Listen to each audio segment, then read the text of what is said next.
Welcome to the channel. Today we are going to explore how you can manage your Flybys settings on the Strava app.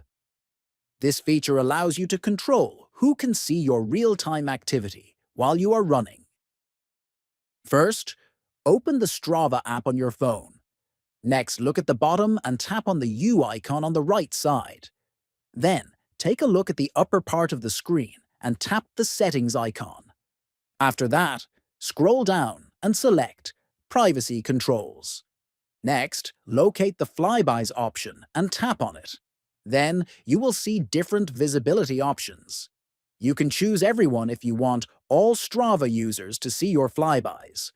Or you can select no one if you prefer complete privacy. Now your Flybys visibility is adjusted according to your preference. If you found this video helpful, remember to like, share, and subscribe for more tutorials.